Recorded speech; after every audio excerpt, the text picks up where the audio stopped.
This compost here is what I like to call finished compost, and it can be used in the garden in a few ways. How we use it is going to be determined by what we need it for.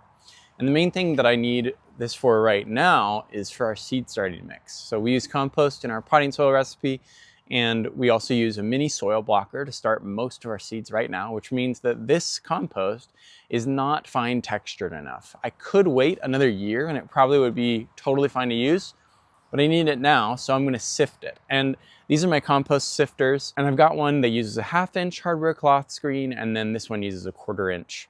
I made this one so that it would fit on top of a 27-gallon tote, so I just pile my compost on top and start shaking it back and forth, and before long I've got my first screening done. This is what the 1/2-inch hardware cloth produces. It's a really nice texture. This stuff is totally usable for a medium soil blocker and certainly usable in pots or raised beds. But if I try to get my mini soil blocker in there, it can't really pick up the bigger chunks as well, and it results in a clumpy mini soil block. So I screen this stuff through my 1/4 inch sifter, and I made this so that it would just sit right on top of the 1/2-inch hardware cloth sifter. I sift a lot of compost because we make all of our own potting mix.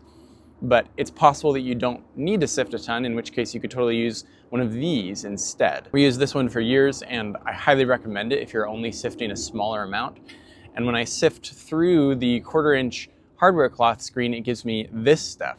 And this is just like really nice textured, fine sifted compost. You can see that the mini soil blocker has no difficulty scooping it up and forming a nice uniform block. It basically looks indistinguishable from really nice quality garden soil. One more quick note on sifting. There's sort of a catch-22 here when it comes to efficient sifting, especially when you're sifting by hand. If you've got damp materials like this, they're going to sift quite a bit slower than dry materials. And you can see with this stuff, which is a different type of compost, this is pretty dry material and it falls through the hardware cloth without me hardly even having to try to do anything by comparison.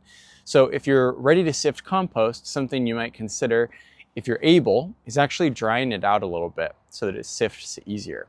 Contrary to what I've heard from a number of people on the internet, a lack of moisture does not mean that all the microbes die.